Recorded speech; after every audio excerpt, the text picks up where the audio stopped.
Alrighty, we are here with David Sauers, commonly known as the Toilet Man. No, I'm just kidding. That is not the official title. Co-founder of Royal Restrooms, one of the coolest, most intriguing, and as we say, wild and unusual businesses you'll come across. David, super excited to speak with you and talk all things restrooms and beyond. How you doing today? I'm doing great, Max. Thank you so much for having me on. Of course, of course. Thank you so much for coming. And we are going to set a record for toilet references, restroom references, and usually it's me who's got his mind in the gutter. But this is literally the business that you operate in. So I thank you for for being open to that stuff today. Somebody's got to be the number one man in the number two business. Oh my God, we should just stop right there. We're not going to top that. But before we get into, where you are today with the business and how you've built it up, I know that your Royal Restroom story, the very first inkling of an idea came from a pretty disastrous moment involving your daughter. Can you share that story? Absolutely. The funny thing is most businesses, they start with some type of situation that is either not pleasant or, trying to solve some kind of problem. And we were at a Shakespeare in the Park festival in Savannah, Georgia, and both my daughters, well, one of my daughters was potty training. The other one was just an infant. And I took her over to the porta-john. I had CC on my hip, and it was just like, wow, I had never thought about going to the bathroom, I guess, well, one from a female perspective, but a child's perspective that is learning to use the bathroom properly. It's kind of like, what is this bucket here? Why am I looking at this? This is so strange. And I had to take Cece and put her outside, have somebody else in, a stranger holder. I've got my door propped open. There's no light. I'm holding Stella over the hole in the ground, and it's like she just pees all over me. And I'm just like, this is horrible. I can't, like what? I left, took the kids home, and was just I was upset at the whole situation. It was just terrible, and nobody had done anything about it. Nobody had tried to change it. We just accepted the porta potty for what it was, and not that there's not going to ever, it's always going to be there. But it's like, why is this acceptable here in the 21st century? I mean, we're not Romans, and so I drew out on a piece of paper. I measured my half bath downstairs and said, why can't we put this on a trailer? And about a year later, my business partner, Robert Glisson, he was really the catalyst that turned this into a business. I kind of had an idea, and I just kind of sat on it. And Robert was the one that was, hey, we can really do something with this. We can make something happen. And he was really the one that propelled it. There's that old saying that it's better to be pissed off than pissed on. And unfortunately for you live the not good side of that one. Yes, I literally got pissed on. When, how quickly after that moment, when you're covered in pee, you're in a porta potty, pleasant experience all around, you can imagine. How long after that, or I guess how quickly after that, did it start to matriculate? Like this is actually a business idea. It was probably, it was over a year. And Robert and I, how it came about was Robert had a party at his house, and it was outside. We do a lot of oyster roast and that type of stuff in Savannah. And I can't remember if it was the very first football game or not. But we went inside to his house, and it was a line of people waiting for the bathroom.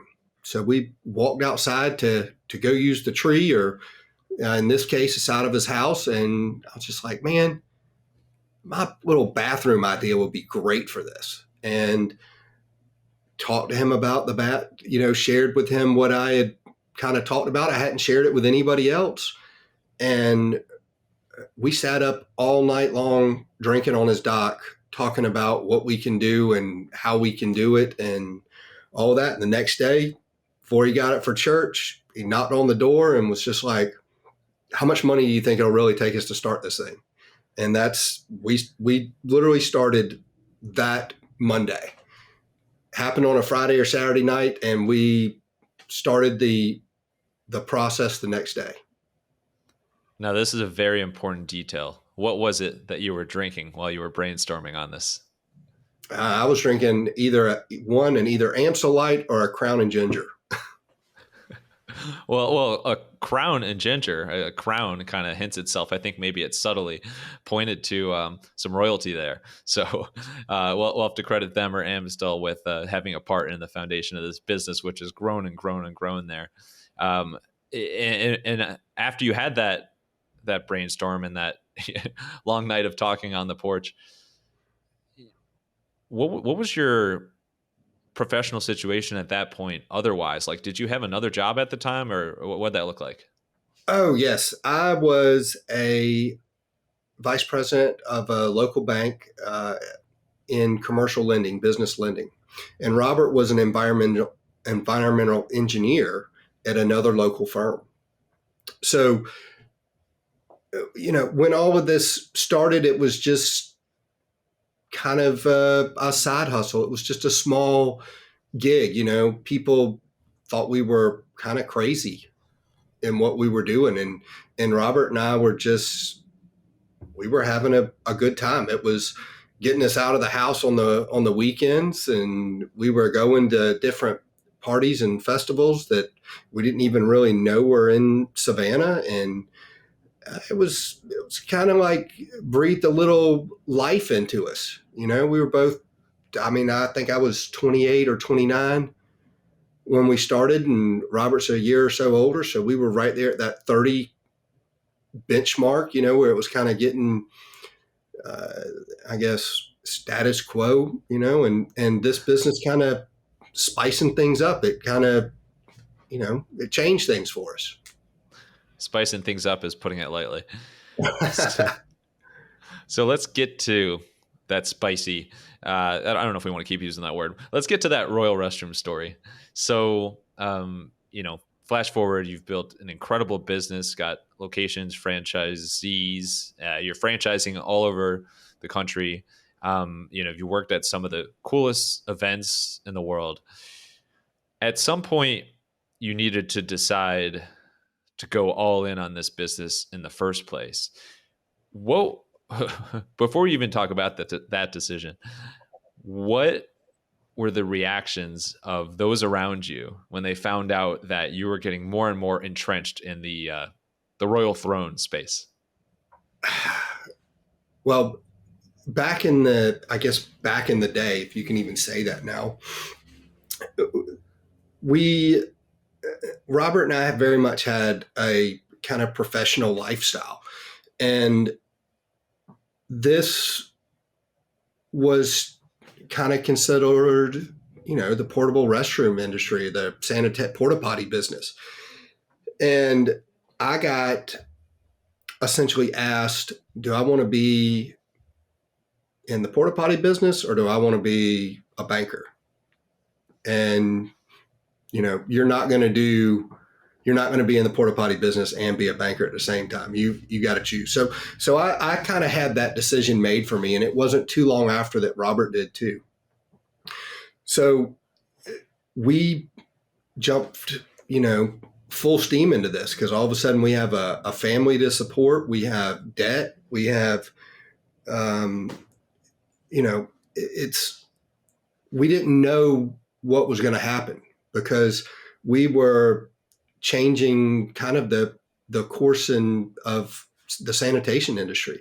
There were no other businesses like ours. So, we were pushing the boundaries of what was expected and changing things. So, of course, we had major opposition to everybody. Nobody wanted to pay for what we had. They wanted what we had, but then they wanted it for a porta potty price. And you're just like, you get so much more. We have a real functioning restroom. Like, we bring a whole nother element to your event and festival. Like, it's kind of a luxury if you compare it to a porta-john. It's not really a luxury if you compare it to a regular bathroom, because it's the same thing. So, we were trailblazing there for a while, flying off the seat of our pants, and testing the markets and testing the waters and seeing what we could get away with and seeing what we couldn't. That's a really important point there. Of like, it's one thing to have the idea of like, let's make something better than a porta potty, but those actual like fine details of what are going to be your differentiators there, I think are so important to figure out like right from the start. What that process look like for you? How do you decide what was actually going to differentiate you versus porta potties or porta-johns, whatever you prefer? So yeah, it's different parts of the country. Porta-johns, porta-potties. We usually call them porta-potties. I think most people call them porta-johns. The little blue buckets, whatever you want to call it. But, honey buckets, I think, on the West Coast. Oh, wow. But That's a new one. That almost sounds like a tasty cereal, but probably dangerous to think of it that way. Yeah. But we upset that whole industry there, because people really wanted what we had, and people were still figuring out where we fit into everything within that industry. But people thought we were crazy. People thought that, I can't believe that you would throw away your career and do this. And that was the same for Robert. But afterwards, people were just like, why didn't I think of this? Nobody really nobody liked going to the porta-john, but nobody thought to change it. And it's kind of one of those wow moments, like, why didn't somebody else think of this? Why didn't somebody else do something? And it's one of those things. Nobody really wants to think about the bathroom. Nobody wants to think about that. And it's surprising when it's probably one of the most private things that you do, and something that you want to do in comfort. You want to do it nicely. You don't want to upset the boundaries around you. You want to, heck, now everybody sits down and plays on their phone for 30 minutes. Right. Yeah, it's true. It's definitely something that you need to do frequently. It's just a basic function. So yeah. Why not do it in a comfortable place, especially when you're in public? For anybody who's not familiar with their brand, what's the biggest difference between a typical honey bucket and a Royal Restroom? Royal Restroom is a fully functioning restroom. It's just on a trailer. We have a flushing toilet. We have countertops with fully functioning sinks. It's climate controlled. There's air conditioners, there's mirrors, there's paper towels, there's soap, there's running water. And you can sit down on these. You don't have to cover it up. You can sit down on these things. Once you got that initial model created, that the initial throne fortified, how did you start to look at like, hey, who's actually going to be our customers for this? Well, the first market that we tried to tackle was the weddings. We thought that would be the easiest. We wanted to be mother-in-law approved. We wanted to the official certification. Yes, hey, we're mother-in-law approved. But no, we thought that would be the easiest market to go after first, because everybody, people spend thousands upon thousands of dollars now on a wedding. I think when we first started, the average wedding was, I don't know, $10,000 or $8,000. Now it's more like $30,000, $35,000. So, but we bring so much more to that wedding now. But and I mean that by from a flow standpoint, but also from a destination standpoint. You can have this at the farm. You can have it at the beach now. You don't have to worry about that. You don't have to worry about people leaving your wedding. But not only that, the bride can go in there. It's big enough that she has enough room, or he has enough room to do what is necessary in the bathroom without feeling icky. Oh yeah, that's a good word because when I think of traditional porta buckets, I'm going to call it a different name every time. Uh, Icky is like a good way to describe. Like even best case scenario, you don't feel great about yourself using those. No. So when you look at you know, I mean, weddings is a great industry, and that makes sense. That there's always going to be weddings. There's always going to be a ton spent on weddings. There's always going to be lots of people at weddings that need to use the restroom. So that's kind of a no brainer. Looking today at like a snapshot across the different industries you're in, what else are some common areas or common restroom needing spaces that you supply?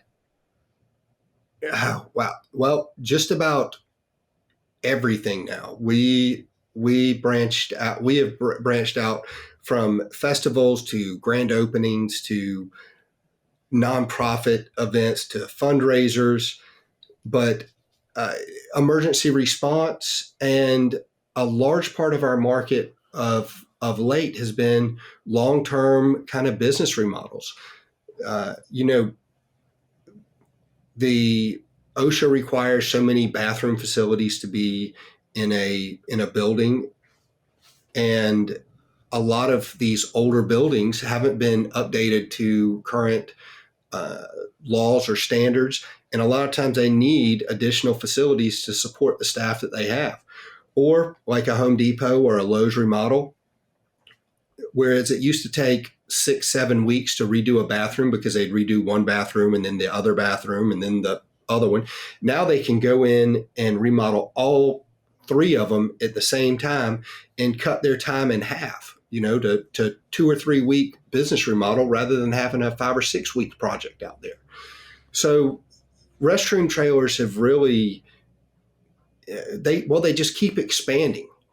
And, new ideas are brought towards us, and new rental ideas or options are brought every month. It seems like there's something new or something different.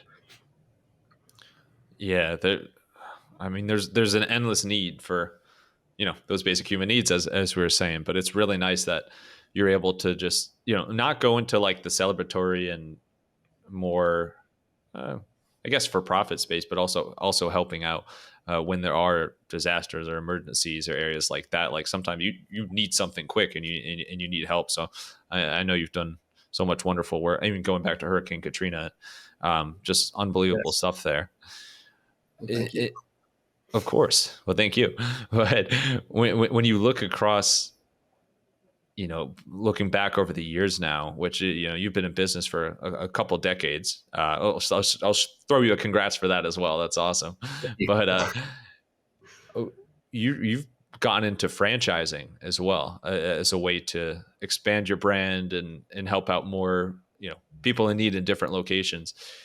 How can you share a bit about any for any business that wants to potentially get into the franchiser model? What do you need to do to make sure other people can kind of come up under your umbrella?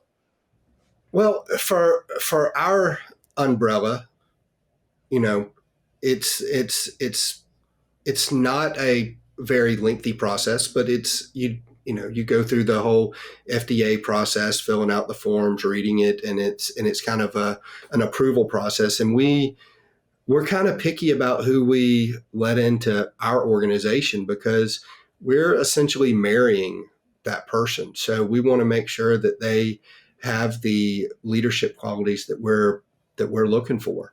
But we want people who are in the long game. In the long game, they want to be in this business for 20 years. They want to see it succeed. They believe in the vision that we have, because that kind of owner operator, those are the ones who are going to care about the business, who are going to uphold the brand. They're going to uphold the business. They're going to be active in their community, but they're also going, they're the ones who are going to treat your employees like family. They're the ones that are going to make a difference. But getting back to kind of your answer, we fell into franchising. We fell into expansion. We didn't necessarily mean, that was never the goal of the business to franchise. And I'll tell you, franchising is a very difficult model. It can be done right, but you need to have someone that knows what they're doing in franchising. We never did. We never had the money. We never went the capital, the venture capitalist route and put the funding in. Maybe we should have, but it's very hard to be a franchise. It's kind of like having a big family. You're viewed as the mom and dad, so it's kind of like a parent. You have to be a parent sometimes, and that's difficult, especially when, as they grow and they get older and they have their own knowledge and they have their own views, and nobody's wrong. It's just maybe a little different way of looking at the same goal, or reaching the same goal. Do you have any franchise inspirations, like a business or franchise, chain out there that you look and like kind of model your expansion after? I didn't. Robert and I did not. Like I said, we never put a whole lot into the franchise side. We never hired a marketing group or even a sales team. All of our franchise owners were word of mouth, or they were kind of like the squeaky wheel. They wanted to be involved in our business because they believed in our vision. They believed in our product. They liked our service. They liked how we were run. But there are so many great models out there. Zaxby's is a great model. I remember going to college at Georgia Southern, getting Zaxby's just about every day we went out. It seemed like, I thought you were going to say after every class, before and after. I was trying to figure out how to word that correctly without being, hey, we drank a lot. That's totally cool. Now I'm hungry and thirsty. But I don't want to necessarily say that we were so self-absorbed that we didn't look at models, but there was not, when we started franchising, there was nothing else like that. We went through, when we tried to when we got the attorneys to write our franchise disclosure documents and kind of a plan, there was nothing else to model it after, because we had a unique product that that was mobile. So having territories was difficult, and there just wasn't anything out there back then that was kind of comparable to what we were trying to do. So it was very much a learning curve and hit and miss. Yeah, I think that's a really cool thing where, and I called myself out in a previous episode for using the term really cool too much. So I have to, slap myself on the head for that. But it is a really cool thing when you carve your own path in like a business line or business expansion like that. Like, it's always helpful to have inspiration, but there is something really cool about being gritty and figuring out yourself and being just, hey, we got to do this. So it is still cool to know that chicken and beer help to fuel this as well. But Absolutely, it still helps fuel it. Words to live by. In addition to franchising, which obviously is like, most direct form of expansion, what else has been, you think, the biggest driver of the growth of Royal Restrooms over the years? I think the biggest growth, truly, it happened because of it didn't happen because of Robert and I or anything that we necessarily did, but it it happened because of our office owners. That our they in themselves were leaders, but also from employees. I mean, you cannot build a business without good frontline employees, and when you turn our attention to our employees and they see the good that they did, rather than just delivering a trailer or cleaning a restroom, or that they took part in something memorable.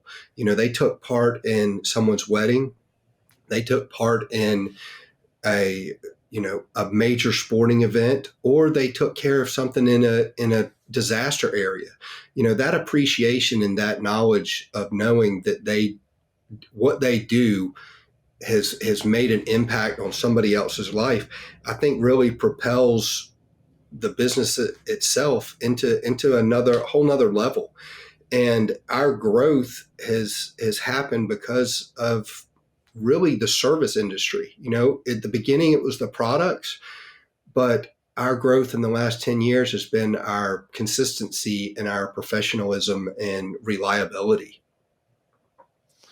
Well, you just put a nice bow on everything, and it was beautifully said. And I'm going to totally ruin it now because we're going to head to one of our fans' favorite segments called The Unusual. And typically, this is kind of you about your personality, pet peeves, quirks, things like that. But I want to do something a little bit different since you are in what many people would call an unusual space, and by that I mean an awesome space in the restroom. I almost said restaurant, restroom, I guess of sorts, and toilet world. So this is kind of all toilet and restroom based questions. You ready for Okay. it? Okay. Well, we'll shoot. Yep, exactly. That was a vivid term there. All right, what is Oh shit. a fun what is a fun fact about toilets that probably a lot of people wouldn't know? Fun fact about toilets. Mm,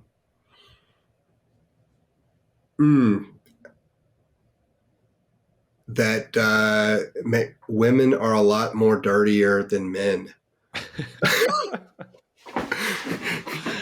I'm not I going don't to touch that one. know. Fun fact about a toilet. Now, I will say that we have golden toilets as our on the front of our office headstone. So when you come up, you're coming into two golden toilets on our front porch. Oh, That that's people awesome.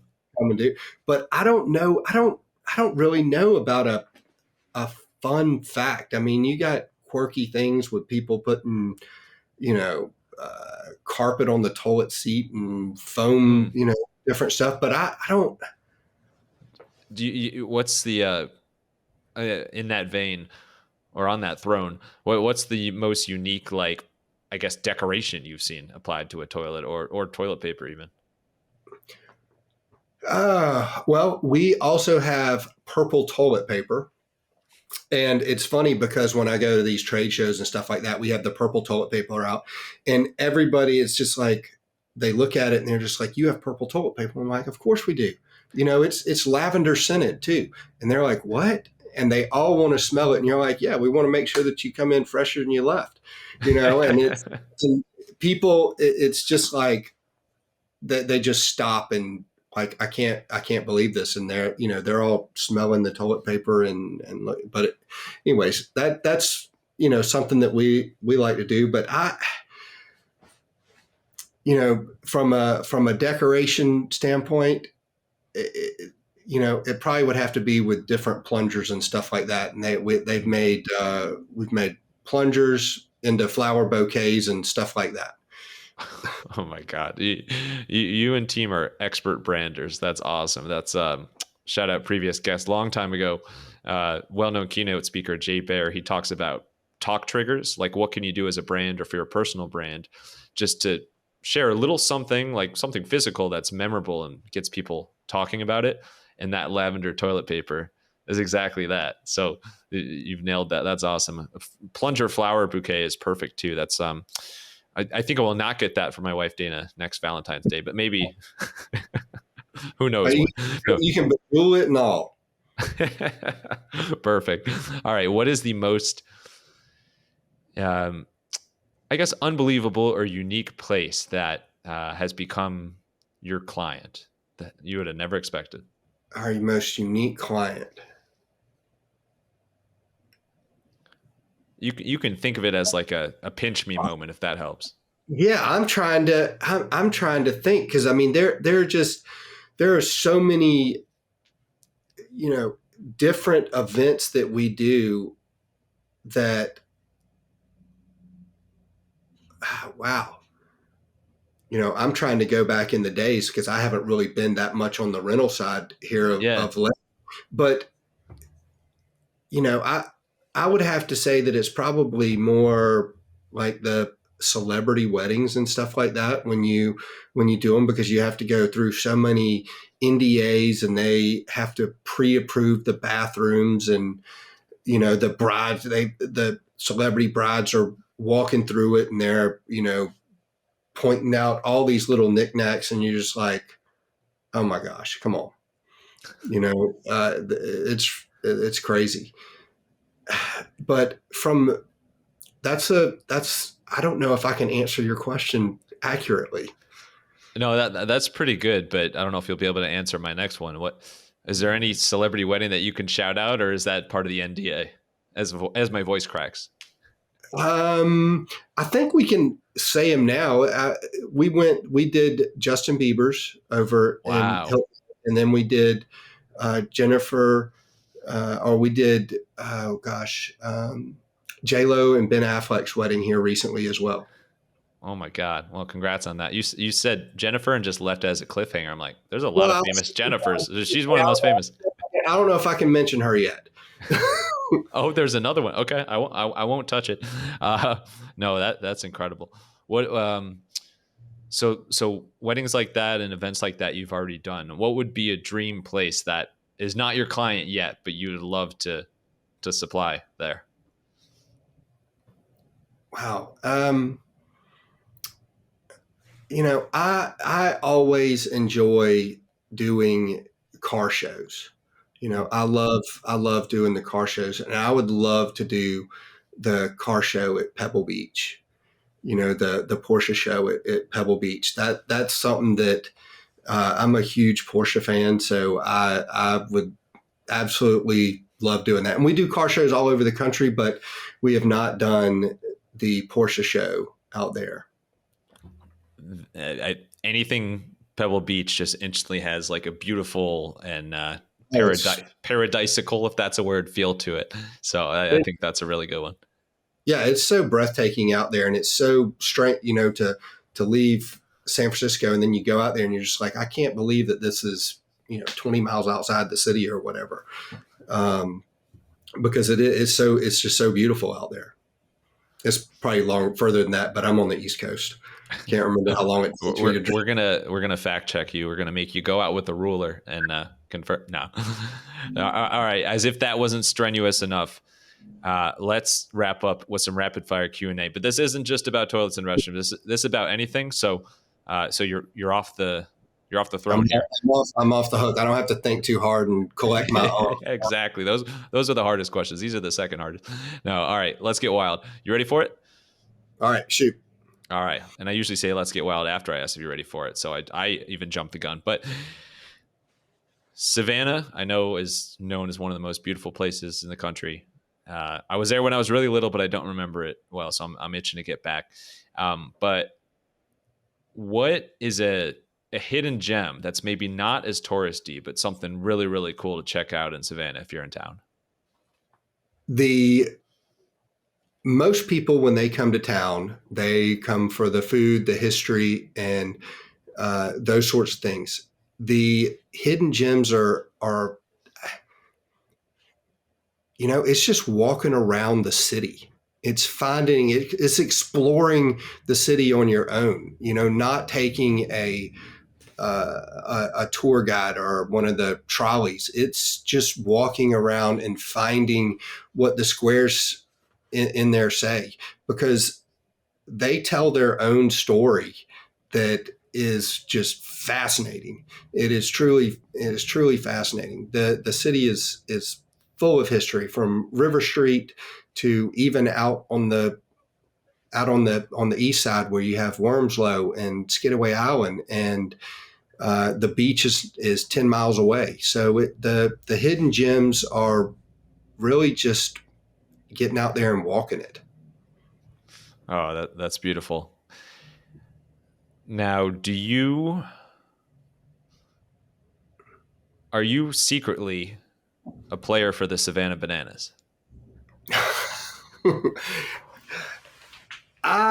Well, I could probably dress the part, because I get all decked out in my purple. I certainly wear my purple suit rather than not a yellow suit. But no, I don't think I could. I don't think I could pull off the whole dancing thing. But I could. I could maybe. If I was asked, I would give it a shot. I would give it a shot. But no, unfortunately, I'm not a member of the Savannah Bananas. Unfortunately, not.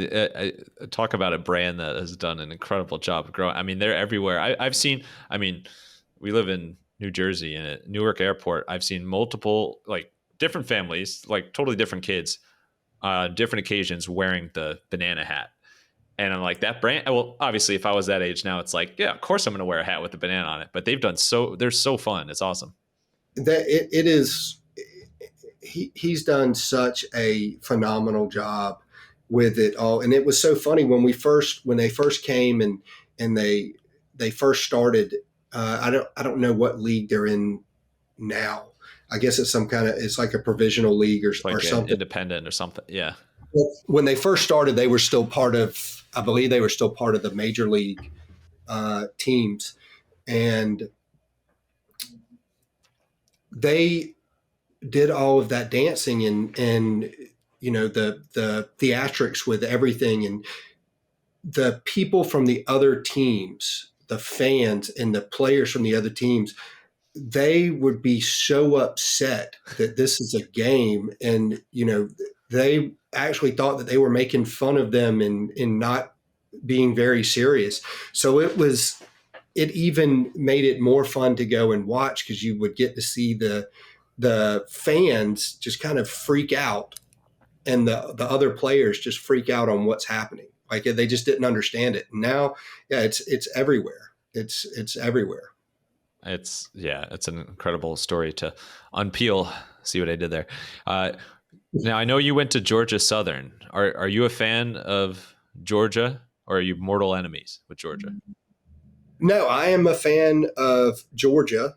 I believe it. I've never been to a Georgia game at Georgia, but I've been to plenty of other games across the Southeast. I like watching the Southeastern Conference play. I've been to just about every home team. I've already been to Oklahoma's and Texas's, so I guess I can count them. But Wow. I still have Mississippi State to go to, and Kentucky. And once I finish that, then I plan to go to Georgia. I mean, then I plan to finish it off at Georgia. Well, first of all, you're probably one of the only Georgia fans who is going to finish every SEC school at Georgia. So I'll give you unique brownie points there, but Bulldog brownie points. But of the places that you've been, what was the most intimidating environment for an away team, you think?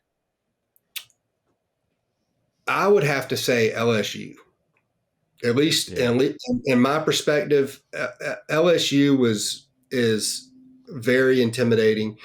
Um, Tennessee is very intimidating, but each school has their is intimidating in their own right. I mean, you go to the swamp in Florida, and that it just there's just a vibe, and I mean an energy that you can feel when you go into every one of these stadiums. I hate to, to bust on Vanderbilt, but Vanderbilt was probably the least intimidating of all of them. Although, it's probably the funnest city of all of them as well. Right, right. Maybe there's like a paradox there. Or it's like, it's like the city can only be so fun if the stadium is that awesome, vice versa. No, no, there's a lot of just legendary venues there, and the nicknames too, like Death Valley, the Swamp. You started talking about like the. Oh, yeah. I know Georgia in itself. When you finally get to Georgia, Georgia in itself, and how they do the the red lights and everything. It's crazy, but I got chills. I'm pumped for football season again. But last one, in the spirit of royalty, do you have a favorite show or movie or book or something that involves kings and queens? Well, mm, I like watching the Game of Thrones, but right now I'm reading Ted Lasso, the business book on Ted Lasso. Oh, Uh, but from a royalty standpoint, that's not really royalty, but it's over there in England, so you kind of have the royalty there from that standpoint. that Ted Lasso, but is that like written by the Ted Lasso character, or is it about the show? It's a it's a it's business. I don't have. Sorry. I can't remember the title of it, but no, it's about his leadership style in the book. And I don't know if you've seen Ted Lasso, but Yeah. We love it. It's awesome. that's a fabulous story, and it's hard to not root for the guy and Yeah. see his his leadership and kind of the politics that he plays and how he goes about it.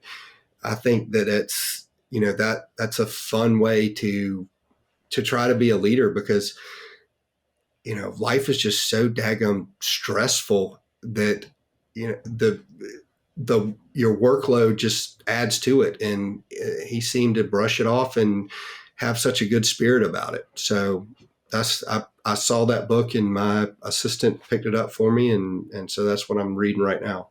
And now you're believing. You got to believe. I've Well, got to have to. David, thank you so much. I think I speak for many who share the same sentiment, but you're number one and number two in my heart. So thank you so much. No, this is absolute blast. I just absolutely love the niche you've carved and the business you've created, and just an incredible story. And so thanks for coming on today. Where's the best place for people to learn more about Royal Restrooms, and if they want to connect with you online? Yes. Well, we have a brand new website that we just rolled out. So we definitely need the hits, because I've taken a major dump on my website, apparently. You just had to throw one more bathroom pun in there, didn't you? That's royalrestrooms.com. And, you can reach us through any of the links there. I can be reached on LinkedIn. I really don't have any social media outlets except from LinkedIn, but it's just David Sauers at LinkedIn. And but most importantly, the business is royalrestrooms.com, and you can find us all over the country. And hopefully we will, maybe if we're not, we'll have an office coming to you soon. Perfect. Absolutely. And last thing, final thoughts could be a quote. Well, it could be a Ted Lasso quote. It could be a bathroom quote, whatever you want. Just send us home here. Well, don't stop trying. Make sure that you have your support system in place, and, don't forget about your family. Don't work too hard. Just, it can take a break. Take care of your family. Bring on the